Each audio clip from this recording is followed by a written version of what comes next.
Silakan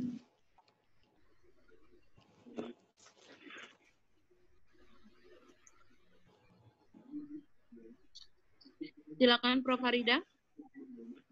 Baik, Assalamualaikum warahmatullahi wabarakatuh. Waalaikumsalam. Salam sejahtera buat kita semua. Mudah-mudahan kita dalam keadaan sehat walafiat dalam menghadapi ujian ini dan terhindar dari segala wabah-wabah yang bersifat virus-virus, insya Allah. Baik, untuk mempersingkat waktu, silahkan Pak Bambang menyampaikan presentasi disertasinya pada ujian ini dalam waktu 20 menit. Silahkan Bapak presentasi, Pak, silahkan. Baik. Pak Bambang, Bapak sudah siap? Oke, silakan sudah Pak. Siap, Bu. Ya. Baik. Nanti kita lanjutkan dengan diskusi ya. Silakan. Bismillahirrahmanirrahim. Assalamualaikum warahmatullahi wabarakatuh. Waalaikumsalam. Yang terhormat Ibu Pimpinan Sidang, Prof. Farida, juga Bapak dan Ibu penguji, yaitu Prof. Yusfar, Prof. Icang, Prof. Miasto, Prof. Nurul Huda, Ibu Dr. Tati, Bapak Dr. Afandi, dan Bapak Dr. Ahmad Suraji, dan seluruh para tamu undangan yang hadir di sini. Kami doakan semoga dikaruniai sehat dan rahmat-Nya selalu menyertai. Amin. Amin. Izinkanlah kami menyampaikan presentasi disertasi yang berjudul Strategi Pengembangan Pembiayaan Kepemilikan Rumah Syariah di Indonesia, Akad Murabahah dan Akad Musyarakah Mutanafisah. Konsep Baiti Janati adalah sebuah rumah yang bertujuan. Konsep rumah syariah adalah rumah yang bertujuan Baiti Janati, rumahku surgaku. Rumah yang dapat memberikan ketenangan, ketentraman, kebahagiaan. Rasulullah SAW juga menyampaikan rumah sebagai tarbiyatul ma'aulat, yaitu tempat pendidikan terbaik untuk keluarga, sehingga betapa pentingnya arti dan makna sebuah rumah. Konsep Baiti Janati yang juga sangat penting ditinjau dari perspektif bagaimana cara mendapatkan rumah tersebut agar keberkahan senantiasa bersama rumah yang ditempati. Yakni, bagaimana cara kita membeli rumah yang salah satunya melalui pembiayaan Bank Umum Syariah. Bapak dan Ibu sekalian, untuk itu topik pembiayaan kepemilikan rumah syariah ini amat substansial dan kami pilih dalam disertasi ini sebagai judul.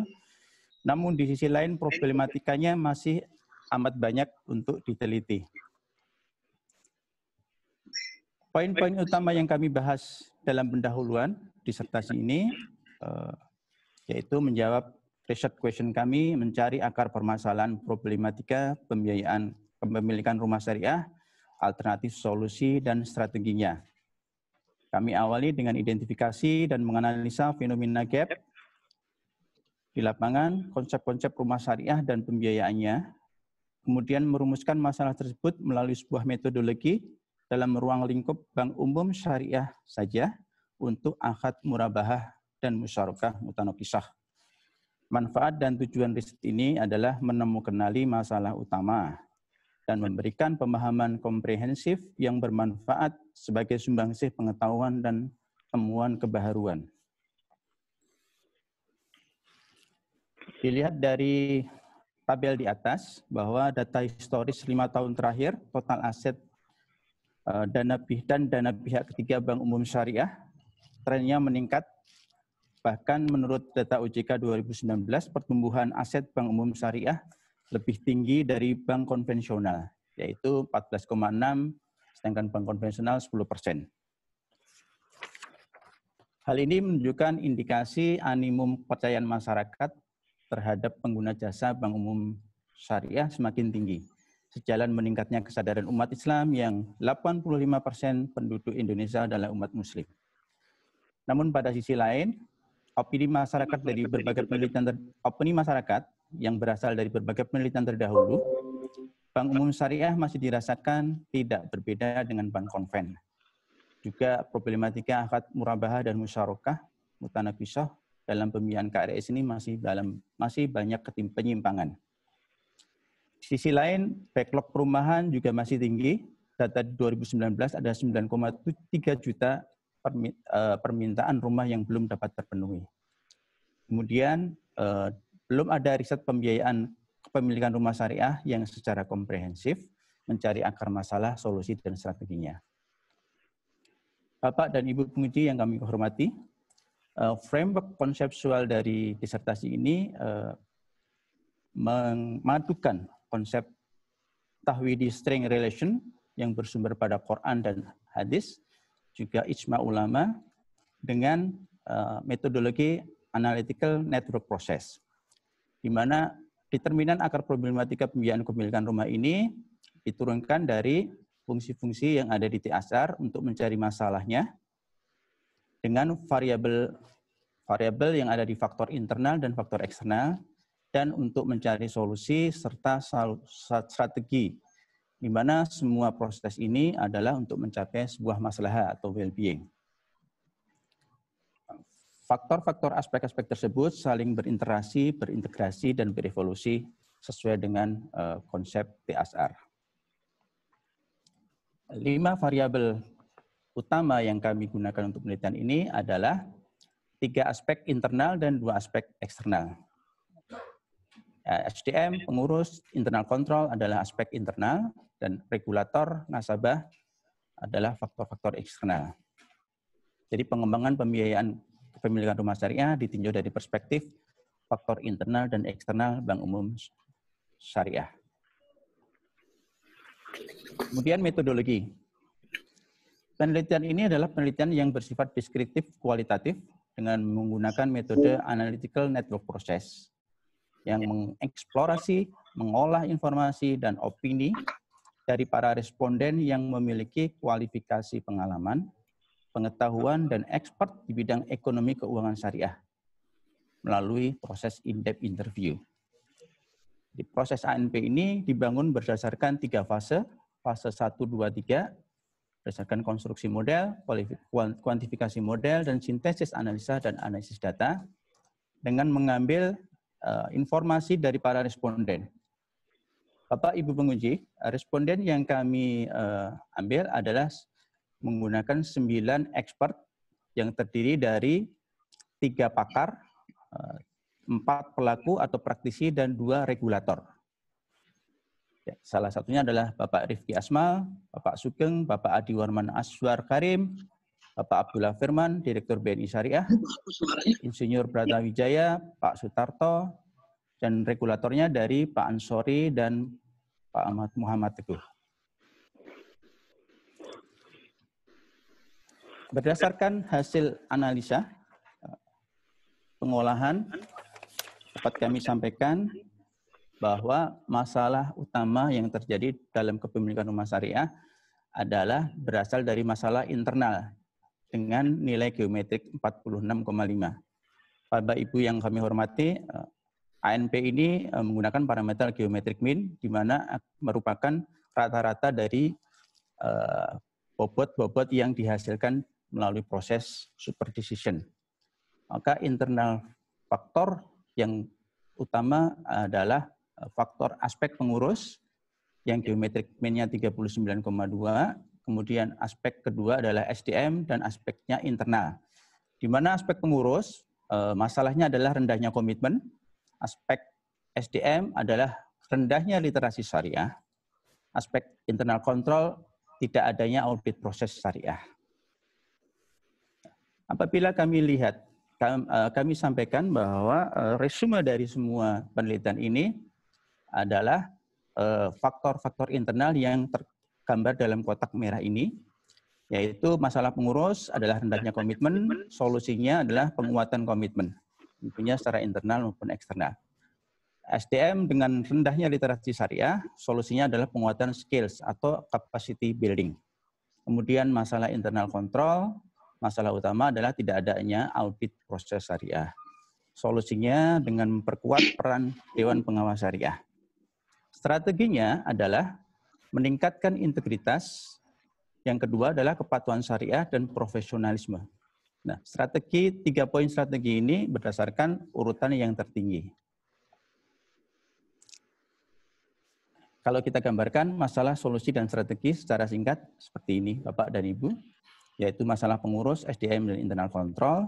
Solusinya adalah penguatan komitmen, capacity building, dan memperkuat peran Dewan Pengawas Syariah. Dan strateginya adalah strategi integritas, kepatuhan syariah, dan profesionalisme. Kemudian Bapak dan Ibu sekalian, kami sampaikan bahwa penelitian ini adalah penelitian kualitatif, sehingga sedikit kami ambilkan cuplikan beberapa testimoni dari para responden. Di antaranya para pakar, salah satunya mengatakan bahwa regulator perlu melakukan upaya yang lebih proaktif dalam menangani kompleksitas dan dinamika yang ada, serta aktif berkoordinasi dengan lembaga lain agar memahami kesulitan di lapangan. Kemudian juga mengatakan pakar bahwa program pelatihan di Bank Syariah sudah cukup sering, sayangnya sering tidak terjadwal secara berkesinambungan dan tidak berkaitan dengan reward and punishment system. Banyak SDM dan pengurus yang hijrah dari bank konvensional, namun kiroh hijrahnya masih setengah-setengah. Ini pendapat para pakar. Kemudian praktisi juga mengatakan, bila aturan Islam dijalankan dengan baik dan sungguh-sungguh, pembiayaan kepemilikan rumah syariah menjadi berkah bagi semua pihak. Saya sebagai pengurus Bank Umum Syariah yang non-Muslim cukup kagum dengan aturan Islam yang end-to-end mengatur segalanya dengan rapi dan bijak. Mudah-mudahan beliau dapat hidayah. Kemudian praktisi lain mengatakan kami sebagai pengurus Bank Umum Syariah selalu siap menjalankan aturan. Justru tantangan terbesar adalah political will dari pemerintah untuk memberi dukungan yang proporsional. Di sisi lain, regulator juga menyampaikan bahwa bisa jadi pengetahuan bank konvensional mereka terlalu kuat dan melekat lama, sehingga tidak mudah untuk berubah. Bapak dan Ibu sekalian, strategi yang kami sampaikan tadi adalah pertama adalah masalah integritas, pengurus dan SDM, kemudian masalah kepatuhan syariah dan profesionalisme. Integritas merupakan inti sikap tabligh, yaitu berakal, amanah, komitmen, dan sitik jujur. Sedangkan kepatuhan syariah merupakan taat azas atas aturan syar'i, merupakan inti dari integritas dan kredibilitas Bank Umum Syariah. Sedangkan profesionalisme merupakan artikulasi dari sikap fatonah. Bapak dan Ibu sekalian, ketiga strategi ini sebenarnya sangat syarat dengan sifat-sifat Rasulullah, yaitu tabligh, amanah, sitik, dan fatonah. Kesimpulan dari penelitian kami ini, pertama adalah faktor internal Bank Umum Syariah menjadi faktor prioritas dalam penyelesaian akar problematika pembiayaan pemilikan rumah syariah, yakni aspek pengurus, SDM, dan internal kontrol. Solusi pengentasan masalah tersebut perlu dilakukan secara komprehensif dan persisten melalui kegiatan penguatan komitmen, capacity building, dan memperkuat peran Dewan Pengawas Syariah. Kesimpulan kedua, kemaslahatan pembiayaan KRS, kepemilikan rumah syariah, melalui strategi peningkatan integritas, kepatuhan syariah, dan profesionalisme bagi pengurus dan SDM menjadi hal yang sangat esensial agar fondasi industri Bank Umum Syariah makin kuat. Ketiga poin tersebut melekat dalam jiwa sebagai khalifah Allah dengan konsisten dijalankan sebagai refleksi dan representasi lembaga syariah. Sisi lain, keberhasilan strategi ini sangat perlu didukung oleh political will dari regulator melalui diseminasi program konstruktif, ekstensifikasi sosialisasi, dan harmonisasi regulasi. Hingga aplikasi pembiayaan KRS menuju kemaslahatan bagi para pemangku kepentingan dapat tercapai. Berikutnya, Bapak dan Ibu sekalian, kami sampaikan implikasi manajerial bahwa pengurus dituntut untuk dapat menjalankan praktek-praktek keuangan Islami secara kafah, sehingga masyarakat memiliki persepsi positif pilihan yang membedakan Bank Umum Syariah dengan bank konvensional. Juga inovasi produk pembiayaan KRS dengan berprinsip saling menguntungkan dan tolong-menolong harus menjadi spirit yang dirasakan nasabah dengan tetap mengedepankan profesionalisme dan akhlakul karimah. Sementara poin kedua, sumber daya manusia memiliki peran yang sangat penting bagi kinerja dan pengembangan Bank Umum Syariah. SDM dengan literasi syariah yang rendah akan menjadi kendala utama dalam era kompetisi intra maupun dengan bank konvensional. Jadi kemampuan pemahaman syariah, Bapak dan Ibu, bisa menjadi penghambat pengelolaan bank apabila tidak dikelola dengan baik. Poin ketiga, bahwa saat ini nuansa konvensional pelaksanaan pembiayaan KRS di Bank Umum Syariah harus terus diperbaiki menuju aturan syariah yang dijalankan dengan kafah, sejalan dengan integritas pengurus dan komitmen syariah yang menguat. di mana integritas ini mengandung arti keterpaduan antara kata dan perbuatan. Seperti firman Allah yang artinya, hai orang-orang yang beriman, mengapa kamu mengatakan apa yang tidak kamu perbuat? Amat besar kebencian di sisi Allah bahwa kamu mengatakan apa-apa yang tidak kamu kerjakan. Quran Surat As-Saff 2 dan 3. Strategi integritas mengambil semangat dari Umar bin Khattab yang terinspirasi hadis Rasulullah yang mengatakan bahwa pemimpin yang tidak amanah dan menipu rakyat akan diharamkan surganya baginya oleh Allah Subhanahu wa taala. Jadi kejujuran pengurus sebagai pemimpin Bank Umum Syariah adalah modal dasar kepemimpinan Islami. Bapak dan Ibu sekalian, berikutnya pemilikan rumah syariah menjadikan sarana nasabah memiliki rumah yang dalam menggapai ketenangan hidup atau maslahah. Peran regulator menjalankan amanahnya menjaga marwah muamalah Islami dan internal kontrol dijadikan parameter dalam mematuhi aturan syariah. Sementara pengurus dan SDM menjalankan amanah dengan komitmen yang baik, profesional, maka jalan menuju maqasid syariah akan terbuka lebar.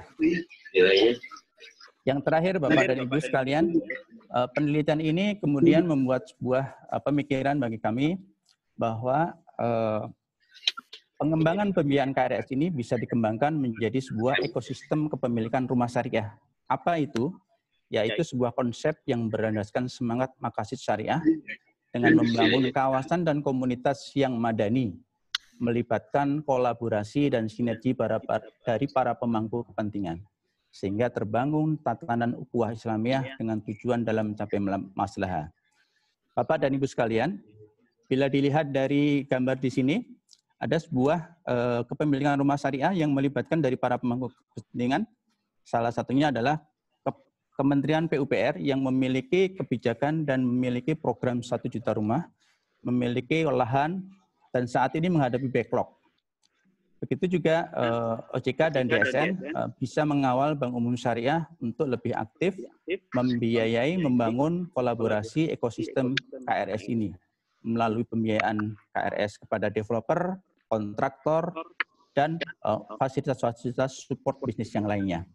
Intinya dari ekosistem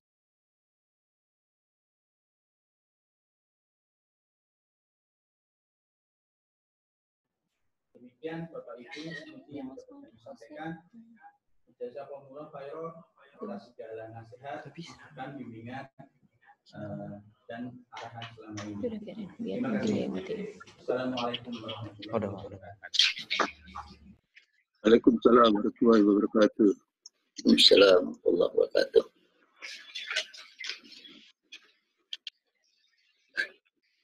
Baik, waalaikumsalam warahmatullahi wabarakatuh. Ya, Bu Tati bisa langsung. Boleh, ya. Ya. Terima kasih Prof. Farida sebagai ketua. Assalamualaikum warahmatullahi wabarakatuh. Waalaikumsalam warahmatullahi wabarakatuh. Selamat Pak Bawi, Pak Bambang, Bapak sudah bisa sampai ujian terbuka. Kita ucapkan selamat ya, hari ini insya Allah Bapak bisa selesai semuanya. Saya akan menanyakan, karena saya sebagai penguji di sini, ya kan, Bapak dalam melihat disertasi ini adalah dengan metode ANP. Tadi menyajikan ada metodologi TSR metodologi. Yang saya akan tanyakan, Pak, apa bedanya, ini pertanyaan yang pertama, apa bedanya TSR metodologi dengan ANP? Artinya gini, compare and contrast antara ANP dan TSR metodologi. Silakan. Di dalam kualitatif metode ya, bukan yang kuantitatif. Karena memang kita melihat untuk ANP itu kualitatifnya bisa seperti TSR. Tapi saya menanyakan ke Bapak, compare and contrast antara TSR metodologi dengan ANP metodologi yang diimplementasikan, perhatikan, implementasikan di dalam disertasi Bapak. Dengan judul Strategi Pembiayaan Syariah untuk Perumahan dengan musyarakah Muntanakisoh. Ya, silakan Pak. Baik, terima kasih Bu Dr. kasih pertanyaan yang luar biasa dan dalam ini Bu. Perbedaan yang signifikan antara ANP dan TASAR adalah TASAR menggunakan nilai-nilai dasar ontologi melalui sumber-sumber hukum Al-Quran dan Sunnah dan juga ijma ulama. Sementara ANP, ya itu dinamakan apa Pak? Sumber Al-Quran dan hadis di dalam ontologi itu dinamakan primer ontologi ya Pak ya? Iya betul Bu. Jadi sumber hukum tertinggi di dalam kehidupan adalah Al-Quran dan Sunnah Bu. Itu yang membedakan. Sehingga apabila TASAR itu digunakan sebagai sebuah metodologi, maka nilai-nilai syar'i akan kembali ke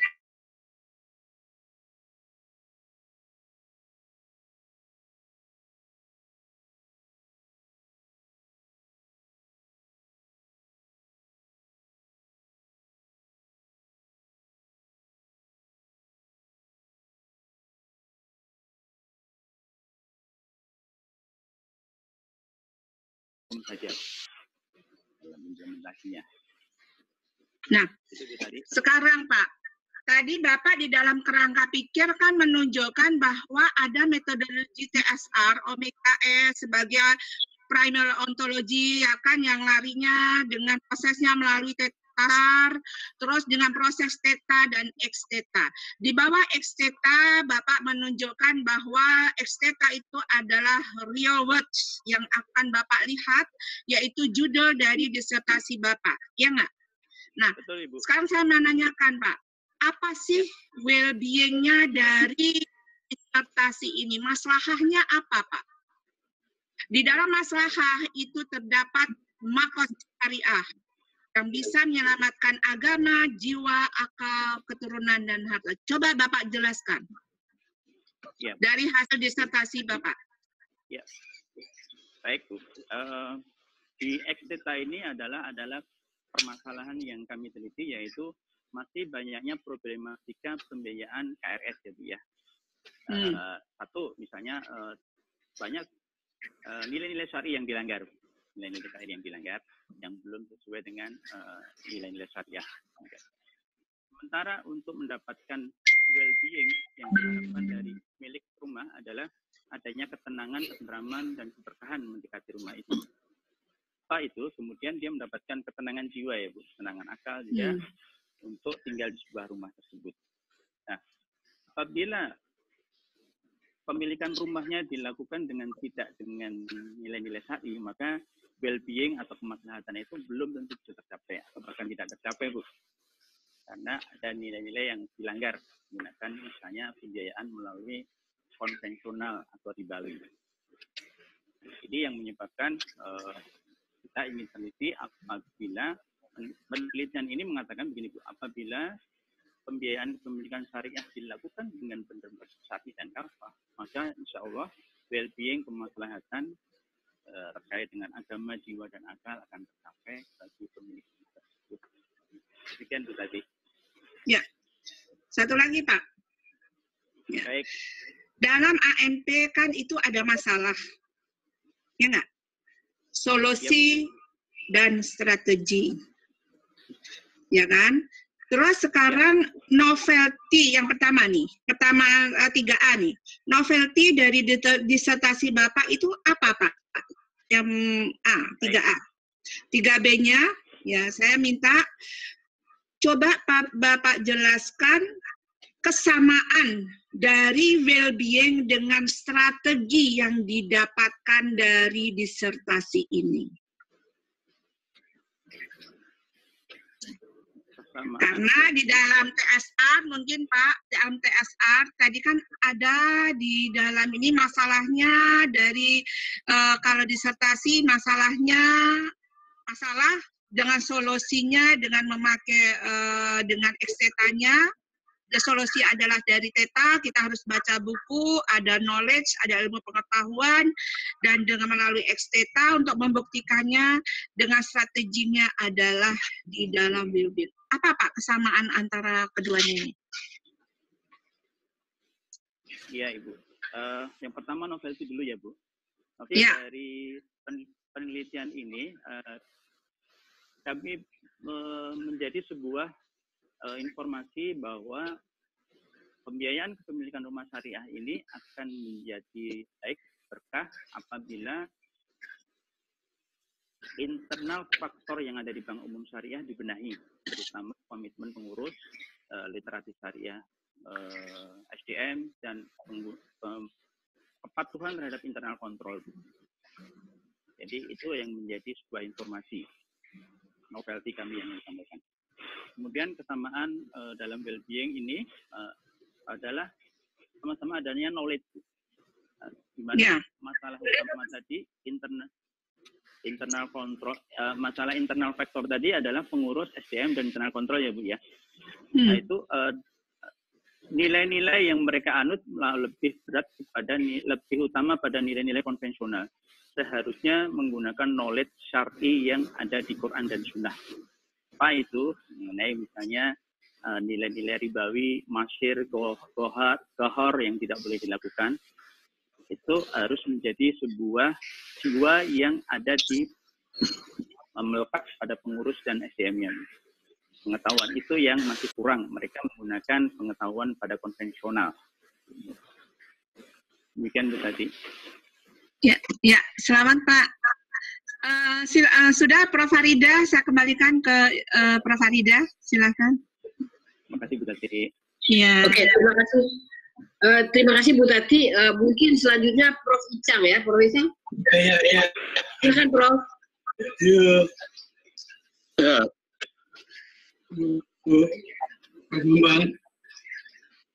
Bambang. Ya Pak Prof. Selamat pagi. Tadi mengenai apa? Mengenai mengenai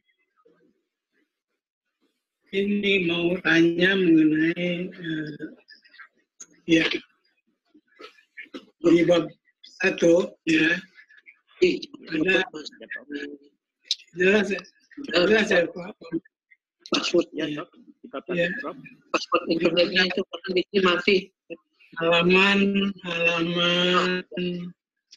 25. Password internetnya tadi bukan, maksudnya mau dimasukkan ini dalam ujian ini halaman 25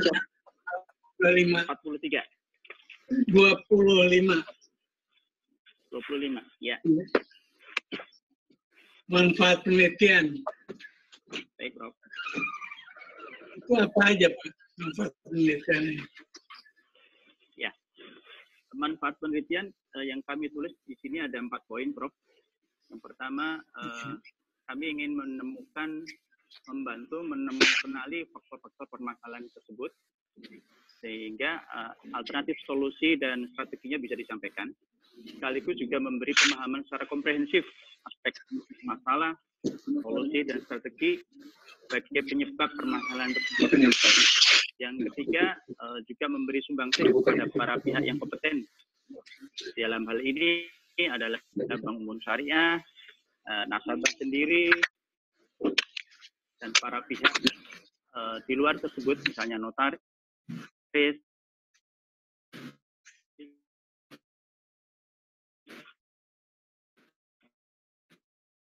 KDP maupun juga yang transfer di regulator Prof. Otentik dan MUI sendiri, di mana salah satu tadi temuan testimoni dari para pakar dan akademisi, mereka lebih mengharapkan ada proaktif dari pihak regulator terhadap permasalahan-permasalahan di lapangan. Jadi tidak bekerja terlalu normatif pada rule of the game-nya saja, tapi mencoba memahami kondisi di lapangan. Itu Prof. Icang. Mengenai simpulannya Pak, di bab 5 simpulan.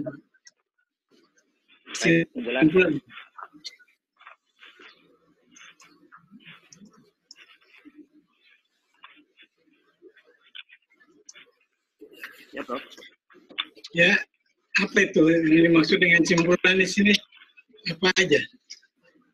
Ya, kesimpulan yang kami sampaikan, kepemilikan rumah syariah, masalah rumah syariah itu disebabkan oleh faktor internal, yaitu pengurus, SDM, dan internal faktor yang harus menjadi perhatian utama dari para pihak.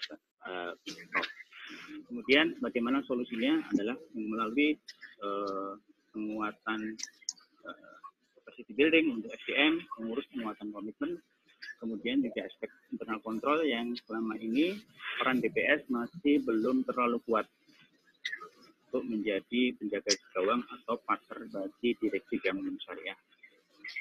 Kemudian strateginya kami sampaikan tadi seperti peningkatan integritas, kepatuhan syariah dan profesionalisme menjadi sebuah langkah utama yang harus dilakukan agar tujuan menyelesaikan permasalahan tersebut bisa tercapai. Itu Prof. Hidayat. Baik, dan terakhir barangkali abstraknya ya. Abstrak di bab hasil penelitian itu agak kurang ya. Sebaiknya itu diperbaiki. Apa yang Bapak sampaikan di situ apa? Ya. Hasil penelitian ini sebenarnya selain yang kami sampaikan pada kesimpulan tadi, faktor eksternal secara juga cukup signifikan karena nilai geometrik mean-nya sangat tipis, Prof, dibandingkan dengan faktor internal. Artinya, tidak menyelesaikan masalah ini tidak semata-mata dari faktor internal saja, namun juga strategi dari faktor eksternal sangat perlu. Jadi menurut expert responden tadi, mereka mengatakan faktor eksternal dan internal itu berbeda. Artinya dua-duanya sama penting. Oke, saya kira cukup Pak Bambang. Terima kasih Prof. Icang. Ya. Berikutnya silakan Prof. Yasto. Prof. Yasto hadir ya. Prof. Yasto, silakan. Selamat pagi Prof. Yasto. Ya, terima kasih Ibu Ketua, Bu Farida. Assalamualaikum warahmatullahi wabarakatuh. Waalaikumsalam warahmatullahi wabarakatuh. Halo. Ya, Prof. Warahmatullahi wabarakatuh. Ya, silakan Prof.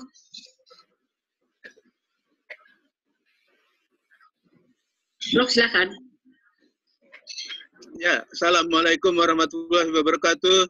Waalaikumsalam warahmatullahi wabarakatuh. Ya, pertama kali tentunya selamat Pak Bambang Wijayanto. Terima kasih, Prof.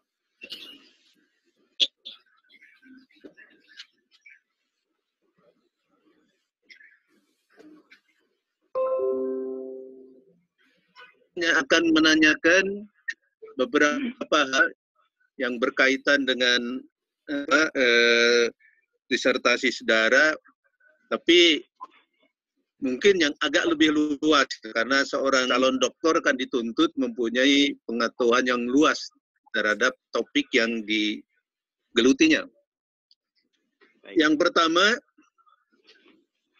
bagaimana Promovendes mensikapi kondisi yang terjadi pada saat ini, di mana negara kita sedang menghadapi wabah yang mengkhawatirkan, ya. Dan strategi apa sebetulnya yang seharusnya dilakukan oleh manajemen bank syariah untuk menghadapi kemungkinan sebagian dari nasabah tidak kuat bayar, ya, atau terjadi non-performing loan yang mungkin cukup tinggi nantinya. Silakan Pak. Baik, terima kasih Prof. Miyasto. Sangat terasa bahwa wabah pandemik virus COVID-19 ini menjadi sebuah musibah mendunia, termasuk Indonesia, khususnya para pengusaha dan para UKM di Indonesia yang sangat terpukul. Nah, sikap Bank Umum Syariah sebaiknya melihat ini sebagai sebuah ujian dan merasakan kesulitan dari para pengusaha atau debiturnya atau mitranya untuk mencari solusi bersama agar tetap bisa bangkit setelah menyelesaikan COVID-19 ini selesai. Secara finansial, ketidakmampuan membayar mereka harus disikapi dengan restrukturisasi, Prof. Ijang. Restrukturisasi masing-masing usaha yang sangat berbeda-beda akibatnya. Ada yang akibatnya ringan, ada akibatnya yang sedang, dan akibat yang sangat berat menghadapi masalah ini. Dan ingin kami tekankan, Bank Umum Syariah sebagai Bank Umum Syariah tidak hanya bersikap secara komersial saja, tapi harus memiliki jiwa tolong-menolong, jiwa empati terhadap nasabah-nasabahnya yang sedang mengalami kesulitan, dibangkitkan kembali agar bisa tumbuh dan menjadi mitra lagi. Setelah melakukan restrukturisasi pembayaran, bisa juga dilakukan kolaborasi dengan nasabah-nasabah lain, sinergi dengan UKM-UKM lain, agar usaha menjadi tumbuh kembali. Spirit itu yang ingin saya tekankan kepada Prof. Miasto. Ya, terima kasih. Bagus, Pak. Pertanyaan yang kedua, tadi saudara mengatakan bahwa kelemahan dari Bank Umum Syariah, terutama yang berkaitan dengan internal variabel, yaitu kurang adanya internal control dengan bagus. Nah, sekarang ini, jadi saya pernah baca jurnal, Pak, bahwa di dalam sistem kontrol itu ada dua permasalahan. Kalau kontrol itu terlalu ketat, juga tidak produktif gitu, karena dunia ini kan cepat sekali mengalami perubahan. Ya. Perubahan di mana seorang manajemen itu dituntut mempunyai kreativitas, ya. Kemudian juga mempunyai inovasi untuk mensikapi perubahan itu. Lalu yang kedua, tapi kalau terlalu loose, risikonya tinggi. Karena di dunia ini kan ya banyak setannya gitu ya. Bahkan sistem kontrol itu dibangun untuk mengikat setan-setan itu. Nah, mereka menyarankan yang dinamakan dengan adequate control system. Bagaimana menurut pendapat Bapak mengenai adequate control system ini? Silakan, Pak. Baik. Menurut pendapat kami, kontrol ini kita bedakan juga kontrol yang sifatnya mandatori. Apa itu? Ya, hal-hal yang bersifat syar'i, yang tidak boleh dilanggar, yang sesuai dengan nilai-nilai Quran dan Sunnah. Kemudian kontrol yang lain adalah kontrol yang sifatnya lebih muamalah, artinya dinamikanya bisa dirubah atau disesuaikan sepanjang tidak melanggar nilai-nilai syar'i. Tentunya melalui ijtihad atau fatwa dari ulama, di mana kondisi bisnis dinamikanya sangat cepat dan berubah, kebutuhan-kebutuhan para pebisnis tidak cukup dengan kebutuhan-kebutuhan dasar seperti sekarang.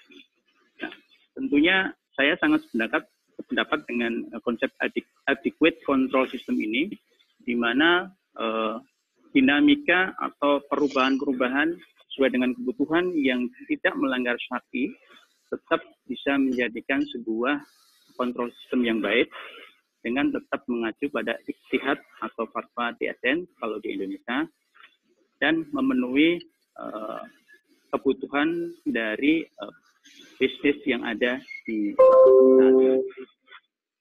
Gitu, Prof. Baik, terima kasih. Pertanyaan yang ketiga.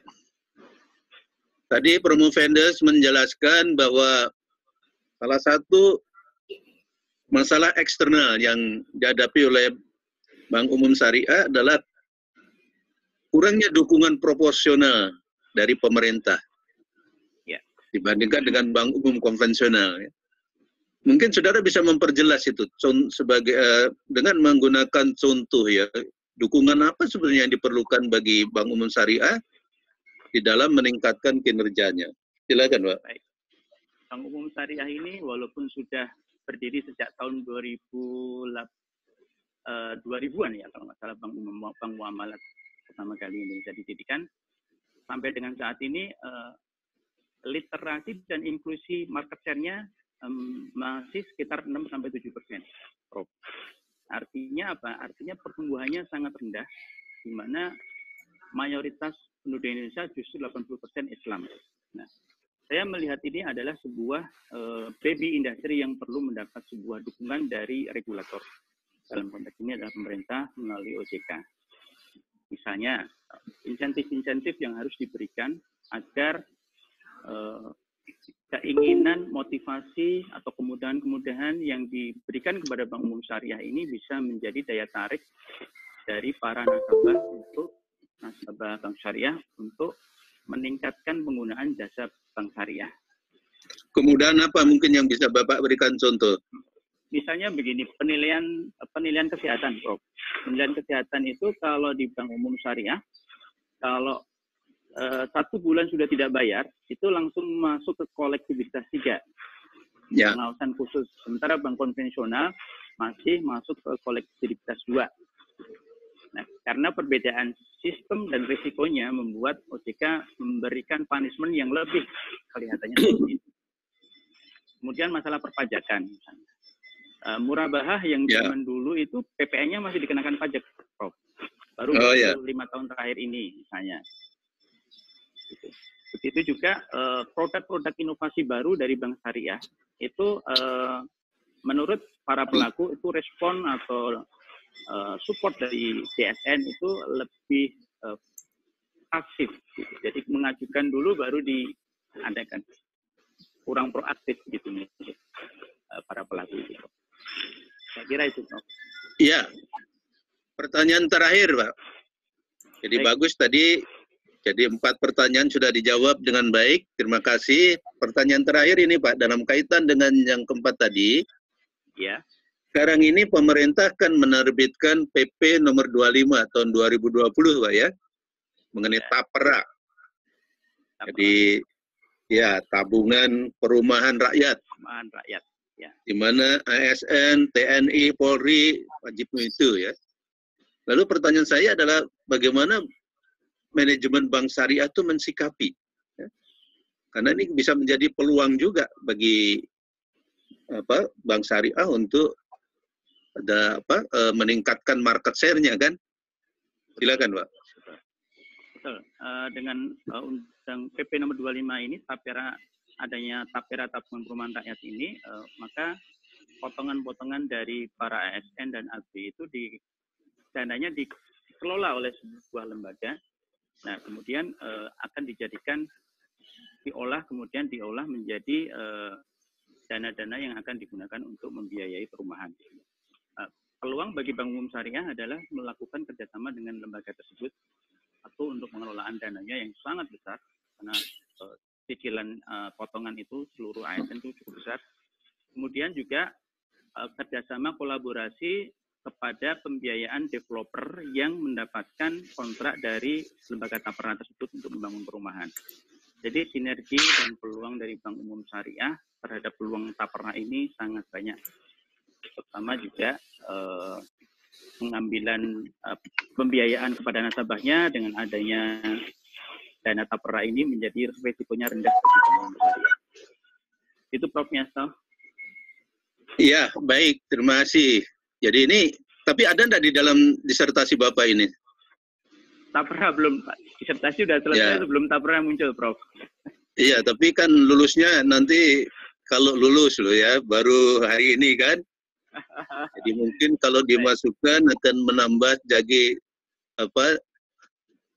ke up-to-date-an ya, up-to-date dari tulisan yang Anda ini kan. Kalau tidak keberatan sih silakan sedikit ditambahkan mungkin di dalam rekomendasi nanti. Baik. Kami sudah singgung. Demikian Ibu Ketua yang bisa kami sampaikan dan saya berpendapat ini sangat bagus gitu. Terima kasih. Assalamualaikum warahmatullahi wabarakatuh. Waalaikumsalam warahmatullahi wabarakatuh. Terima kasih, Prof. Ya. Baik, Prof. Yastu. Mungkin Pak Nurul yang terakhir sebagai anggota penguji. Silakan Bapak mengajukan pertanyaan-pertanyaan. Silakan Pak. Ya, makasih Ibu Ketua Prof. Farida. Assalamualaikum warahmatullahi wabarakatuh. Waalaikumsalam. Ya, pertama tentu sekali lagi selamat kepada Mas Bawi ya sudah memasuki tahapan terakhir ya, memulai disertasi sebelum ada COVID. Mudah-mudahan selesai disertasi maka COVID akan berakhir. Ya, insyaallah. Nah, jadi ada beberapa pertanyaan yang saya coba ajukan. Ya, disertasi dibangun dari 2 klaster persoalan. Ya, ada persoalan internal dan ada persoalan eksternal. Di dalam persoalan internal kita punya 3 aspek. Ya, jadi ada yang namanya SDM, ada yang namanya pengurus, dan ada yang namanya audit. Nah, ketika kita jabarkan lagi di masing-masing komponen itu atau aspek tadi, kita akan dapatkan butir yang sama antara SDM dengan yang namanya pengurus. Butir yang samanya itu adalah literasi syariah. Nah, jadi hasilnya menunjukkan ya kalau untuk SDM dia menjadi prioritas utama literasi syariah. Tapi ketika bicara di konteks perusahaan, dia tidak menjadi prioritas utama. Nah, bisakah dielaborasi oleh Mas Bawi, apa beda esensial literasi syariah dalam konteks yang pertama tadi, yaitu ketika bicara dalam konteks SDM, yang kedua ketika bicara dalam konteks pengurus. Silakan Mas Bawi, itu pertanyaan pertama. Baik, terima kasih Prof. Nurul Huda. Jadi menurut pendapat kami, SDM yang memiliki tingkat literasi syariah yang masih rendah ini menjadi sebuah problem utama karena SDM langsung berhubungan dengan nasabah, di mana dia harus bisa melakukan edukasi juga kepada nasabah. Bagaimana kalau kemampuan atau pengetahuan mengenai syariahnya sangat rendah, maka bisa dibayangkan edukasi kepada nasabahnya itu tidak akan capai dengan baik. Sementara dari elaborasi pengurus mengenai literasi syariah lebih terkait pada strategik prinsip-prinsip yang diterapkan pengurus dalam konteks policy dan strategi. Kami bayangkan apabila pengurus memiliki literasi syariah yang tidak terlalu kuat, maka turunan strategi kebijakan yang akan diberikan kepada perusahaan dan akan dijalankan oleh para SDM-nya, maka nilai-nilai syariahnya tipis atau bahkan banyak tidak sejalan dengan nilai-nilai syar'i tersebut. Yang membedakan SDM adalah dalam tatanan teknis detail pelaksanaan, sementara literasi syariah dalam konteks pengurus ini lebih kepada strategik policy-nya. Itu Prof. Jadi artinya konten yang terkait dengan literasi syariah pada konteks SDM dengan konteks pengurus sama atau beda Pak Bawi? Relatif sama, Ustaz. Sama. Namun nilai derajat ratanya lebih strategik pada yang pengurus. Oke, pertanyaan saya yang kedua ya. Dari sisi faktor eksternal ya. Tentu kita melihat ada yang namanya regulator ya atau kebijakan.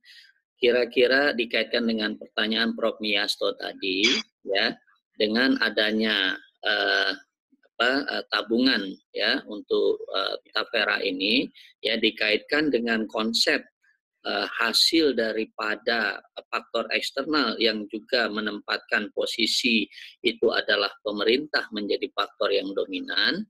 Nah, kira-kira apa yang sebaiknya harus dilakukan oleh pemerintah, tentu terkait dengan pengembangan hunian rumah syariah ini. Ya. Silakan Mas Bawi. Baik, Prof. Nurul Huda, tadi kami sampaikan di akhir dari presentasi kami bahwa seandainya ekosistem kepemilikan rumah syariah ini artinya ada kolaborasi dari para pemangku kepentingan yang berkepentingan sama-sama memiliki niat, sama-sama memiliki program untuk menyediakan rumah bagi masyarakat, khususnya juga bagi masyarakat berpenghasilan rendah. Nah, dalam konteks pertanyaan ini, apabila pemerintah sudah mengeluarkan program Tapera, tentunya juga OJK dan DSN mengantisipasi dengan proaktif mengeluarkan program-program atau kebijakan-kebijakan yang memberi kesempatan kepada Bank Umum Syariah mengambil peran di dalam program Tapera tadi. Terutama juga Kementerian PUPR yang memiliki program 1 juta rumah dan memiliki lahan yang luas, namun masih sangat sulit mencarikan pembiayaan atau pengelolaan dari pembangunannya. Jadi dalam konteks ini, apabila regulator OJK dan DSN ini mau mengambil peran, mengambil proaktif untuk menyikapi program Sabara ini tentunya antar koordinasi dan kepentingan antar kementerian bisa dapat lebih berjalan dengan baik, Prof. Huda. Oke, yang terakhir ya, selama ini di Indonesia masih didominasi oleh 3 akad ketika terkait dengan masalah perumahan. Yang pertama, kita sama tahu ada akad murabahah ya, atau akad jual beli. Yang kedua adalah akad ijarah muntahiyah bitamlik atau boleh kita sebut dengan IMBT, dan yang ketiga adalah musyarakah mutanakisah. Nah, dari ketiga akad itu, kira-kira menurut Mas Bawi, kalau kapasitas kita sebagai konsumen satu, ya, maka mana yang sebaiknya dipilih dan apa argumentasinya? Yang kedua, kalau kapasitas kita sebagai katakanlah kontraktor, maka yang mana yang kita pilih? Silakan Mas Bawi. Baik, kapasitas sebagai konsumen, kalau menurut kami Bank Umum Syariah ini harusnya mengarah kepada produk-produk yang bagi hasil, profit sharing, yaitu berdasar pada syirkah. Tentunya sebagai konsumen, kalau kami disuruh memilih, maka MMQ ini lebih menguntungkan. Karena pemilikan dari Bank Umum Syariah dijanjikan untuk bisa kami beli. Jadi pemilikannya secara legal sudah di konsumen, tapi kepemilikan secara syar'i masih proporsional dimiliki oleh Bank Syariah. Sementara kalau ijarah, sebagai konsumen belum merasa memiliki rumah tersebut. Selama ini masih nyewa sampai lunasnya pembiayaan. Kemudian kalau saya memilih murabahah, dalam konteks pembiayaan yang jangka panjang lebih dari 5 tahun, maka terasa sekali harganya lebih mahal daripada pinjaman dari bank konven. Jadi dari sisi konsumen kami lebih prefer kepada memilih MMQ. Kemudian dari sisi kontraktor. Kontraktor ini melihat dari sisi cash flow bahwa dia membangun, dia mengeluarkan biaya, bisa berhutang, bisa modal sendiri sebagian, kemudian dia menjual kembali kepada konsumen. Nah, dalam konteks ini kontraktor bisa prefer memilih sebagai jual beli karena transaksi selesai. Transaksi kemudian dibeli oleh konsumen, kontraktor atau developer mendapatkan uang kembali. Itu Prof. Huda. Oke, makasih. Demikian dari saya, Prof. Farida. Terima kasih. Assalamualaikum warahmatullahi wabarakatuh. Waalaikumsalam warahmatullahi wabarakatuh. Terima kasih, Prof. Waalaikumsalam. Silahkan Pak Ahmad Suraja, co-promoter dan promoter. Silahkan menanggapi. Baik. Baik. Bismillahirrahmanirrahim. Assalamualaikum warahmatullahi wabarakatuh. Waalaikumsalam. Alhamdulillahirrahmanirrahim. Puji syukur kehadirat Allah Subhanahu wa Ta'ala. Alhamdulillah, Promo Pendos Bambang Wijananto sudah mendekati garis finish sebentar lagi. Dan saya pada kesempatan yang baik ini sebagai bagian dari promotor mengucapkan terima kasih kepada para Dewan Penguji yang luar biasa. Nah, izinkan pada kesempatan yang baik ini, saya satu-satunya yang bukan ahli keuangan syariah, tapi saya adalah seorang insinyur yang saat ini sedang diberi amanah menjadi sekretaris Satgas Program 1 Juta Rumah di Kementerian PUPR. Saya ingin merefleksikan saja sebagai harapan-harapan atas hasil penelitian Dr. Saudara Bambang Wijananto ini untuk memberikan satu pertanggungjawaban publik, ya. Apalagi di ruang meeting ini juga hadir para masyarakat gitu. Yang pertama, saya kira apa yang dilakukan saudara saya Bambang Wijananto ini menghasilkan satu patologi atas pembiayaan kepemilikan rumah syariah gitu ya. Nah, patologinya itulah yang tadi diilustrasikan dalam perspektif internal dan eksternal. Dan kalau kita gabungkan, saya menyebut dengan institutional system begitu ya, dengan perspektif dua sisi, demand dan supply begitu. Nah, tetapi saya membaca bahwa disease demand ini adalah capacity to procure of the house, gitu ya. Jadi kemampuan untuk membeli rumah. Tetapi tentu saja ada bagian lain yaitu kemampuan to produce. Oleh karena itu saya kira hasil penelitian ini sangat relevan ketika pemerintah, wabil khusus Kementerian PUPR memerlukan the new institutional development value for the financing system for the next 1 million housing program gitu. Jadi saya punya ekspektasi bahwa hasil riset ini bisa menfeeding lahirnya the new institutional system. Tidak hanya Tapera is part of, tapi keseluruhan bagian dari yang tadi disebut ekosistem. Nah, oleh karena itu saya ingin berharap sekali bahwa riset ini bisa dilanjutkan. Kalau catatan saya, Pak Bawi ini menghasilkan, saya sebut dengan parsial maslahah dari housing industrial system dari sisi financing. Nah, saya punya ekspektasi bisa nanti dilanjutkan dengan menghasilkan total maslahah dari pembiayaan syariah untuk kepemilikan rumah. Gitu ya. Artinya apa? Tidak cukup hanya membiayai dari sisi konsumen, tapi juga dari sisi produsen.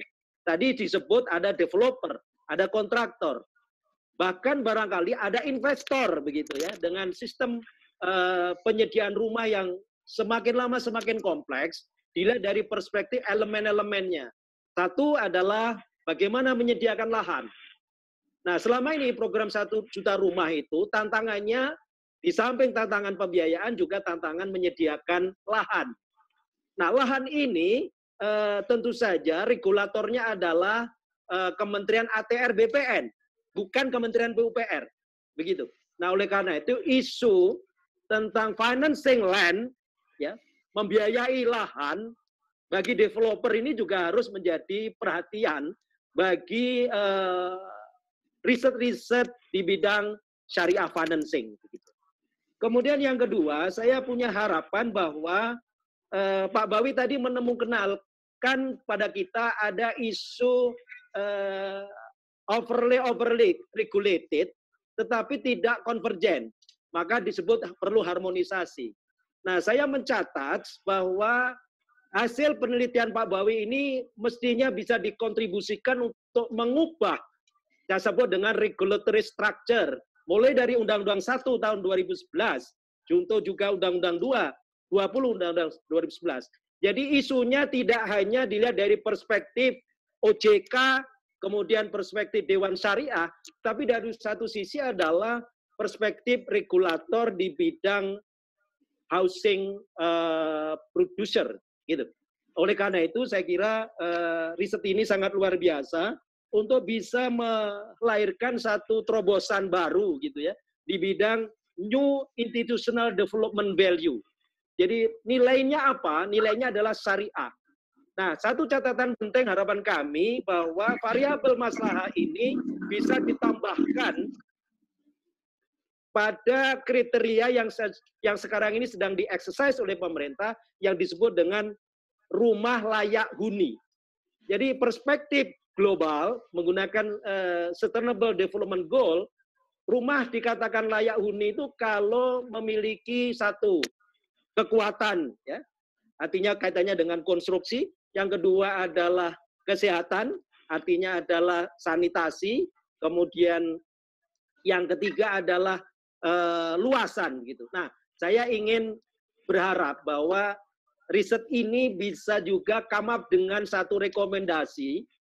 Mohon izin Pak Bawi gitu ya, satu catatan penting menambah satu kriteria lagi, yaitu kemaslahatan tadi.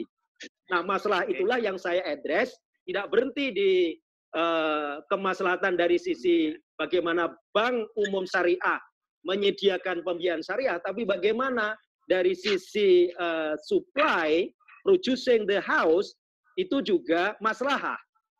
Bagaimana kemudian riset ini bisa menginstigate cara baru kita untuk berkontraktor, misalnya begitu ya, cara berdevelopment gitu. Nah, oleh karena itu spektrum ini yang ingin saya garis bawahi kepada publik, wabil khusus kepada para penguji, agar hasil riset ini tidak berhenti riset for doktor, tapi bagaimana riset for enforcing the maslahah. Artinya baltatun toyibatun warobur gopo. Saya kira catatan saya demikian, Bapak Ibu sekalian para penguji dan Bu Farida. Terima kasih. Assalamualaikum warahmatullahi wabarakatuh. Waalaikumsalam warahmatullahi wabarakatuh. Oke, terima kasih. Lanjutkan Pak Fandi, silakan Pak Fandi. Ada Pak Fandi? Pak Fandi. Ahmad Afandi. Ya, Pak Ahmad Afandi, silakan. Assalamualaikum warahmatullahi wabarakatuh. Waalaikumsalam warahmatullahi wabarakatuh. Terima kasih Prof. Farida, Ketua, atas kesempatan yang diberikan. Pertama-tama, selamat kepada Bawi atas pencapaian yang formidable, luar biasa ini. Mudah-mudahan berkah ilmunya dan juga mudah-mudahan ada manfaat bagi semuanya dan semakin memperkaya khazanah keilmuan tentang keuangan syariah, wabil khusus bidang perumahan. Ya, saya pribadi kenapa mengapresiasi, karena sebetulnya sektor perumahan adalah salah satu sektor yang unresolved issue di Indonesia terutama. Tetapi semenjak saya menggeluti riset bidang perumahan, ya, saya melihat Indonesia kok terutama di bidang keuangan syariah tidak ada satu kajian yang paling tidak menjadi isu nasional gitu ya, dari aspek syariahnya gitu. Dan itu terlihat ketika misalnya ada masalah tentang rate, ya, ada masalah tentang legal, ada masalah tentang syariah, ada masalah tentang SDM dan seterusnya.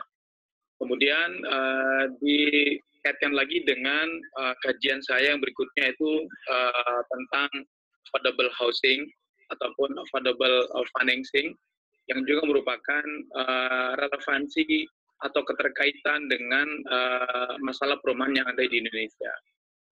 Nah, berangkat dari situ, saya berpikir ini kalau seandainya tadi disampaikan oleh Pak Haji juga dan yang lain, bagaimana kajian ini bisa memberikan kontribusi yang dahsyat, yang luar biasa kepada isu perumahan.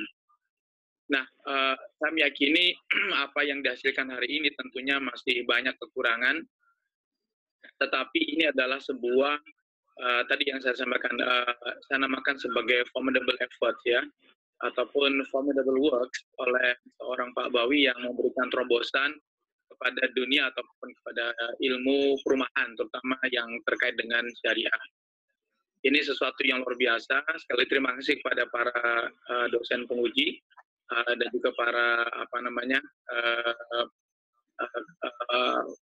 relatif ataupun teman-teman Pak Bawi dan semuanya yang memberikan kontribusi kepada selesainya disertasi ini. Ke depan tentunya kita berharap akan ada lagi banyak khazanah ataupun terobosan baru yang bisa memperkaya sehingga sektor perumahan ini terus bangkit, terus maju, dan program perumahan Indonesia baik itu yang melalui APBN ataupun non APBN itu bisa terwujud sesuai dengan syariah. Kedua, saya pribadi oleh karena itu ingin menyampaikan bahwa Prof. Saudara Bambang Wijananto ini atau yang kita kenal Pak Bawi sangat layak untuk mendapatkan gelar S3 ini, dan saya berbahagia dan juga turut berbangga lah atas pencapaian ini. Mudah-mudahan ke depan ada lagi kajian-kajian yang lainnya yang terkait dengan perumahan. Saya yakin masih banyak sekali isu-isu yang ada di dalamnya yang tentunya terkait dengan konteks hari ini, ya.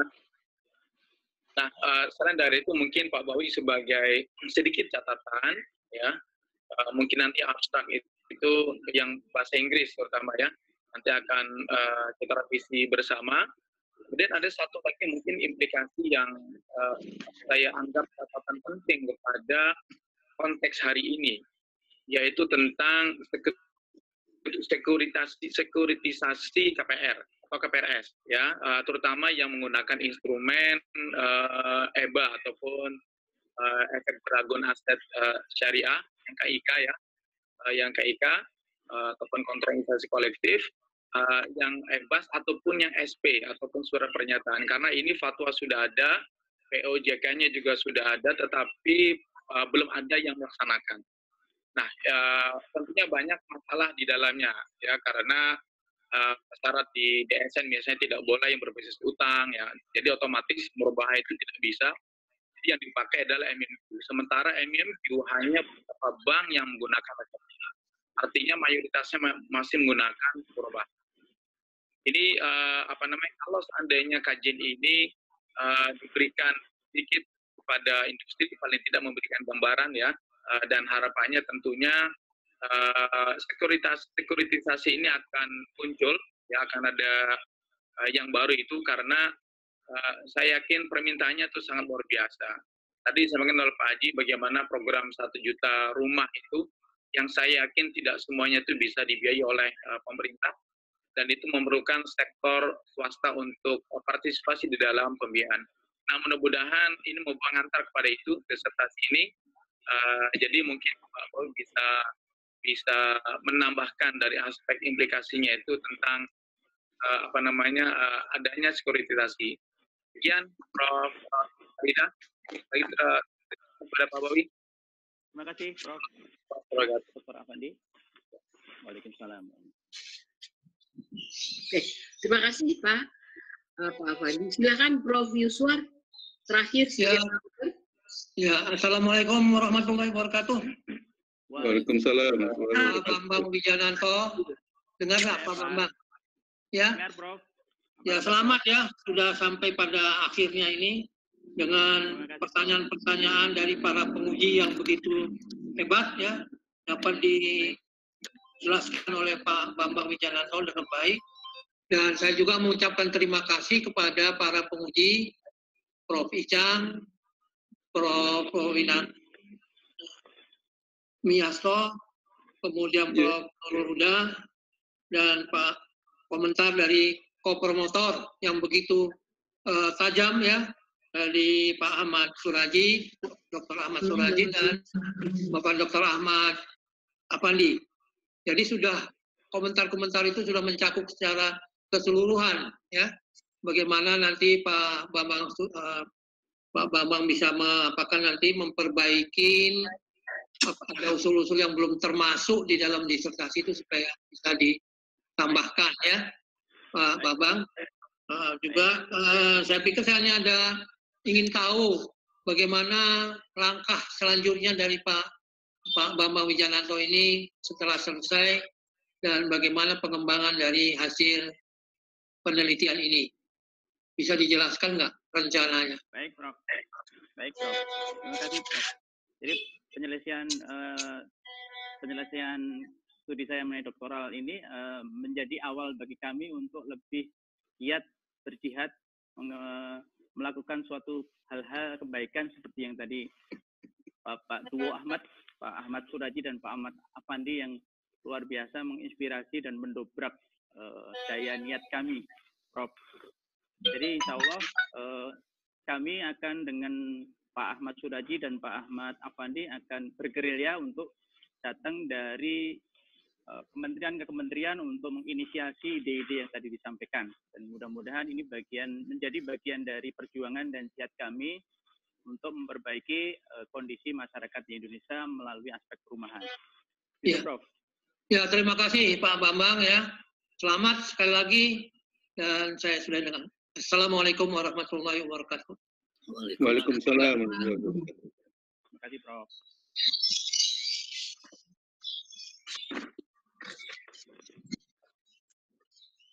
Baik, Bu Tati, kita nunggu nilai-nilai.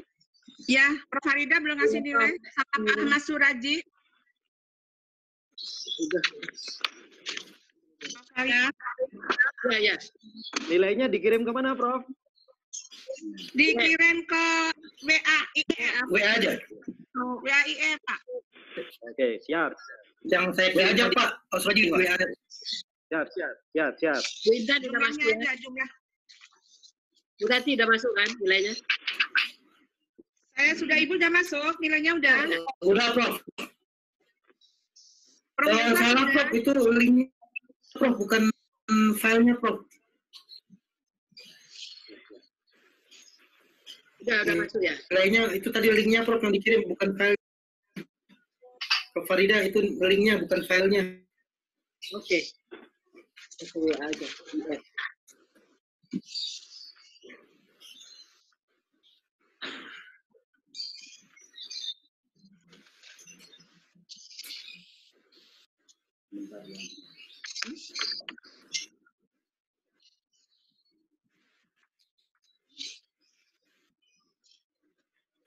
IF kan ada.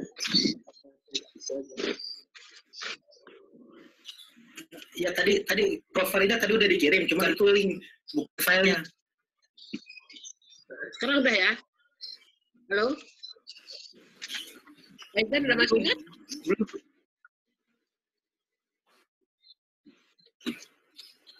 Belum, Prof. Tadi masih linknya, Prof. Bukan filenya. Saya Prof. salah kirim, Prof. Nah, sekarang udah. Ulang, Prof. Cek lagi. Total aja, Prof. Baik, Prof. Udah masuk. Baik, Prof. Sebentar, Prof.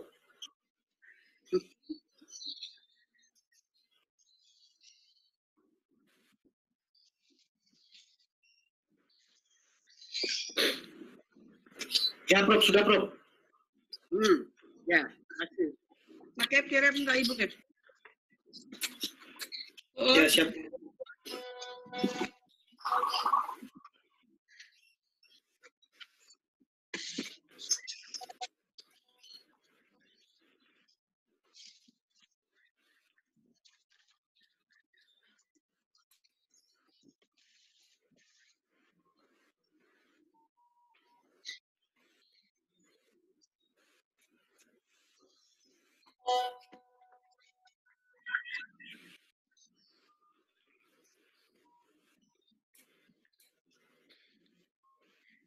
Sementara itu, Bapak tamu undangan sekalian, mohon dapat mengisi absen di kolom chat ya, Bapak Ibu sekalian. Terima kasih.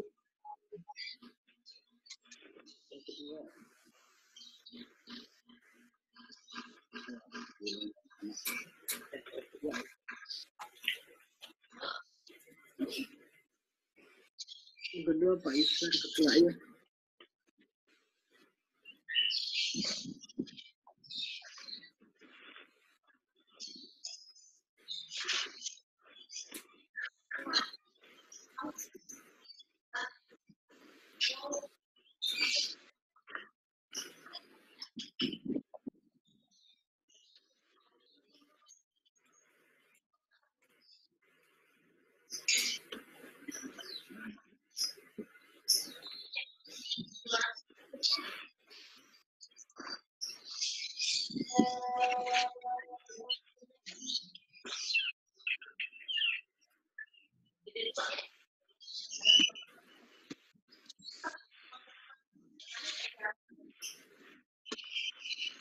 Intan udah kan? Udah, Bu. Silakan Bu Tati dapat mengumumkan hasilnya.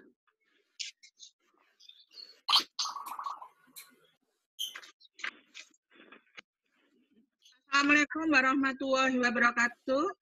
Waalaikumsalam warahmatullahi wabarakatuh. Berdasarkan hasil rapat yudisium sidang terbuka promosi doktor pada program doktor ilmu ekonomi dengan mempertimbangkan prestasi, ketekunan, ketelitian, dan kesungguhan, serta semangat promovendus dalam menjalankan proses pendidikan, maka dengan ini diputuskan Bambang Wijananto dinyatakan lulus dengan predikat sangat memuaskan. Yang harusnya Pak Bawi IPK-nya 3,8 itu bisa kumlot karena waktu yang ditempuh sudah 8 semester. Jadi hanya dapat sangat memuaskan. Kepadanya diberikan hak untuk menyandang gelar doktor sesuai dengan hak dan kewajibannya, serta kehormatan melekat pada gelar Dr. Bambang Wijananto, NIM 222 160202, adalah doktor ke-361 dari program Doktor Ilmu Ekonomi Universitas Trisakti dan merupakan lulusan Doktor Konsentrasi Ekonomi dan Keuangan Islam yang ke-112. Demikian pengumuman hari ini. Bentar. Terima kasih kepada Dr. Tati Marianti MSI. Selanjutnya untuk surat keterangan penyerahan surat keterangan Dr. Bambang Wijananto akan kami sampaikan melalui email. Selanjutnya sambutan dan ucapan terima kasih oleh Dr. Bambang Wijananto. Waktu dan tempat kami persilahkan. Baik, terima kasih Mbak Intan. Assalamualaikum warahmatullahi wabarakatuh. Alhamdulillahirrahmanirrahim. Salatu wassalamu ala asrofil anbiya wal mursalin wa ala alihi wa sahbihi ajma'in. Amma ba'du, asyhadu an la ilaha illallah wa asyhadu anna Muhammadan rasulullah. Allahumma sholli ala Muhammad wa ala ali Muhammad. Yang terhormat Bapak Ibu pimpinan sidang, Bapak Ibu penguji, tamu undangan, serta semua dan ahli tulen yang ada dalam pertemuan ini.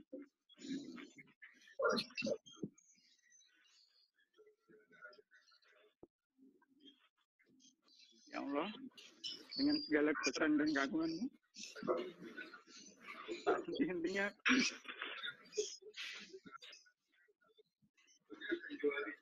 mengucapkan syukur hadirat ya Allah, dengan mengadakan pangan dan memohon kehadiran atas diri semula dan sungguh Engkau yang telah menyampaikanku pada titik awal pencarian ilmu-Mu ya Allah. Dan terkira rasa syukur yang hari ini telah merupakan sidang promosi dokter. Terima kasih para pemuji dan semuanya. Segala puji hanya milik Allah yang melebihkan anak Adam dengan amal atas alam semesta. Cukuplah Allah sebagai tempat kami bandar dan pemohon ilmu. Bapak Ibu, para pemuji dan para hadirin semuanya. Selain atas ridhonya, hanya hati dan jiwa kami dalam menempuh perjalanan menuntut ilmu ini tak lepas bimbingan dari pengarahan support yang terus dari para mentor dan para profesor yang kami hormati. Yang pertama, ucapan terima kasih kepada Profesor Dr. Ali Gufron sebagai Rektor Universitas Trisakti, kepada Dr. Yolanda Masnita, Dekan Fakultas Ekonomi, Universitas Trisakti, kepada Profesor Dr. Farida Yaswar, Direktur Program Dr. Ekonomi, sekaligus pimpinan sidang ini, yang telah sabar membimbing kami. Terima kasih Prof. Farida. Dr. Jofar Basri, Ketua Konsentrasi Ekonomi Keuangan Syariah dan promotor kami, Prof. Jofar. Terima kasih sekali Prof. Mudah-mudahan terus dan jadi amal jariah. Juga terima kasih yang kami sampaikan kepada Dr. Ahmad Afandi Mas sebagai promotor sekaligus mentor kami yang telah memberikan bimbingan dengan bahasa halus, tajam, dan strategik menjadi teman karib kami untuk menyelesaikan tugas ini. Terima kasih Prof. Ahmad Afandi.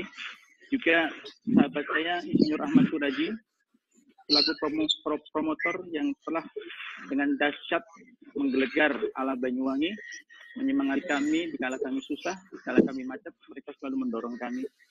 Terima kasih Sobat Ahmad Suraji. Juga para penguji yang lain, Prof. Dr. Icang, Prof. Yaso, Prof. Nurul Huda, Dr. Ibu Tati Marianti, yang tak lelah-lelah mengingatkan kami untuk ayo segera selesaikan dan memberikan masukan dan materi serta disertasi sampai selesai.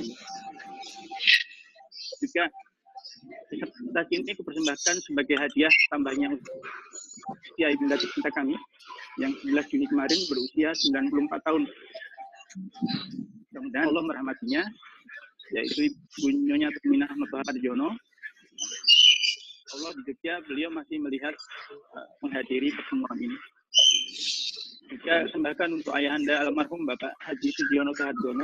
Semoga Allah merahmati dan mengampuni dosa-dosa beliau di alam kubur. Juga ucapan selamat yang terhimpan Bapak Ibu Hakim keluarga yang tak henti-hentinya membisikkan doa-doanya dalam sujud malamnya. Juga istri kami tercinta Mardiana Putri Kastari, Nadia Salsabila Yufa, Kafidah Ramadhani, dan juga almarhum anak kami yang ketiga, Muhammad Afif Muntarifu. Kalian adalah orang-orang yang ikhlas mau berkorban demi menyelesaikan pendidikan ayah ini. Semoga engkau dirahmati juga Allah.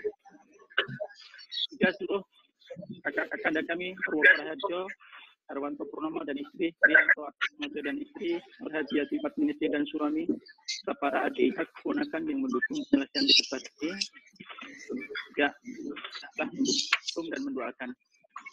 Tak lupa juga terima kasih kami untuk Insinyur Dani Budi Harto MBA, teman saya, bos saya, sahabat saya, yang telah memberikan kesempatan banyak dan peluangan waktu bagi saya. Terima kasih kepada Direktur Samara Group yang dengan sabar dan memberikan keluasan pada saya. Juga teman-teman IF Angkatan 14 yang sudah dokter maupun yang belum dokter, semoga dimudahkan perjalanannya. Dan seluruh staf Grapena yang maksudnya banyak membantu sehari-hari, terutama saudara Erowati yang banyak kami repotkan. Dan terakhir, terima kasih kami kepada seluruh staf IF yang telah membantu lancarkan ini, Pak Sakit, Pak Intan, dan sebagainya. Akhirul kalam, menuntut ilmu merupakan takwa, mengantarkan ilmu merupakan ibadah, merupakan zikir, mencari ilmu merupakan jihad, dari Al-Ghazali. Semoga Allah membimbingku menjadikan ilmu ini berkah, bermanfaat dunia dan akhirat, dan ridhonya menyertai. Terima kasih Bapak Ibu semuanya, Bapak Ibu Pemimpin, para hadirin. Kita menjadi amal jariah segala semuanya baik-baiknya. Wassalamualaikum warahmatullahi wabarakatuh. Waalaikumsalam.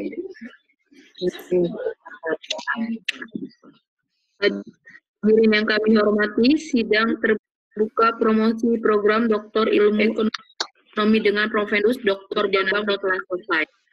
Kami mohon kepada Profesor Dr. Farida Jasra MA PhD selaku Ketua Penguji untuk menutup jalannya sidang.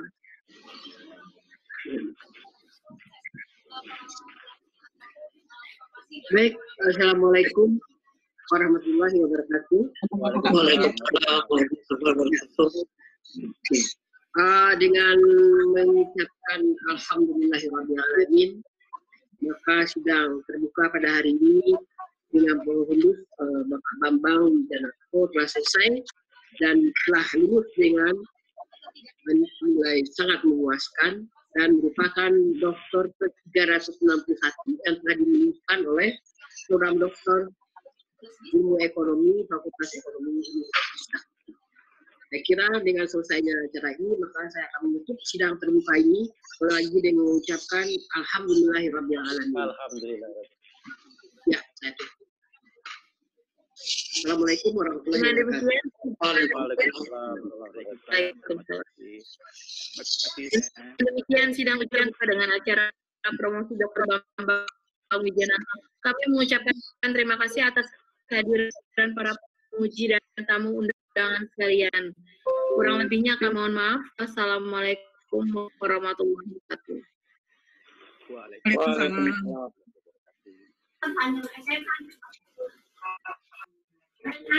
Kepada Bapak Ibu para pemohon, jangan lupa mengisi radio di kolom chat ya Bapak Ibu. Sekalian.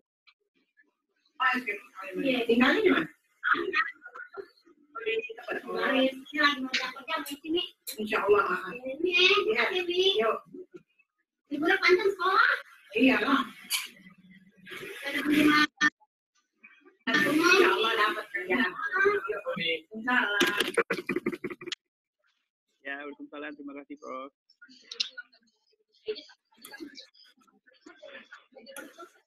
Mbak. Ya Bu, terima kasih Bu Tati. Ya, selamat. Sampai ketemu nanti ya Bu. Saya sowan ke Ibu nanti. Ya, makasih. Ya, Pak, selamat.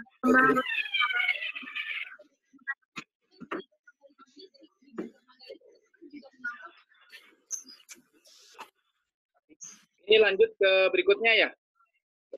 Iya, iya. Iya, Oh, berarti saya nggak keluar dulu ya? Enggak. Terus enggak boleh keluar, Profnya stop. Ya. Berapa mulai? Berapa mulai? Langsung aja Prof Yuswa, karena udah hadir. Sudah hadir. Ya. Pak Burhanuddin sudah ada. Sudah hadir, Pak Burhan. Ya. Silakan Pak Burhan. Ya, kita mulai aja ya. Pak Burhanuddin. Siap. Assalamualaikum warahmatullahi wabarakatuh. Waalaikumsalam warahmatullahi wabarakatuh. Pak Burhanuddin sudah siap belum?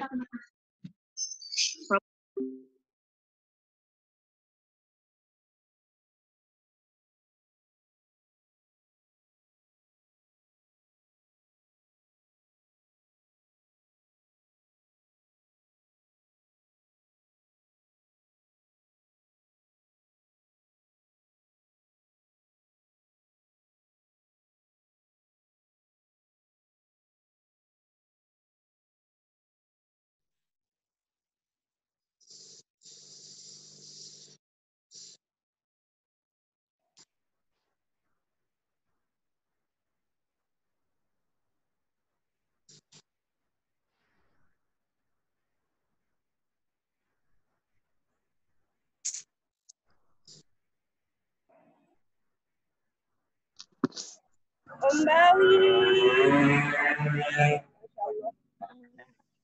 Om Bawi selamat. Terima kasih. Ya, kita dari Muhammadi. Oh iya. Sampai nih ya? Nggak kelihatan. Barokah ya Om. Amin, amin. Terima kasih semuanya. Ya. Waduh, banyak banget yang hadir nih.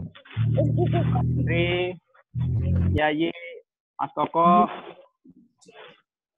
Mas Har, Mas Pur, Mas Tri, Feni, terima kasih. Safril, Mbak Nur Hadiati, terima kasih. Mas Purwoko, Mas Rahmat Saleh, Redmi saya nggak tahu. Terima kasih Tiwi, terima kasih Mbak Rifka, Mbak Tri, terima kasih semuanya. Doa-doa kalianlah yang membuat lancar kami. Semoga semuanya menjadikan amal kebaikan. Amin. Dan sukses juga untuk teman-teman yang sedang menuntut ilmu dan mencari kehidupan yang lebih baik. Amin. Sama-sama, sukses terus, Bawi. Turut Amin. Terima kasih. Sehat semuanya ya. Amin. Sama-sama. Pak Ustadz Budi ini Redmi ya? Wah, dari pondok nih, luar biasa, Pondok Pandeglang. Doa-doa anak-anak santri. Terima kasih semuanya. Selamat ya Pak. Foto. Selamat Pak Bawi, Hendri. Pak Hendri, terima kasih Pak Hendri. Sama-sama. Luar biasa doanya Bapak. Sampai ketemu nanti ya Pak. Mudah ya Pak. Amin. Amin. Mbak Nur, ada yang Mbak Nur?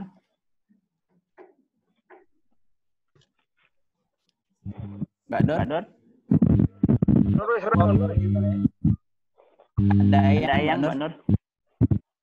Nur sedang hilang itu kan. Hilang suaranya.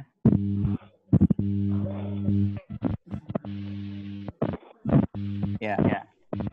Mas Pur, sehat semuanya Mas Pur. Terus dengan sangat memuaskan. Kami ikut juga. Terima kasih. Eyang Mbak Nur. Untuk semuanya. Itu Nur. Mbak Nur ada Eyang? Nur. Itu tunjukkan ya.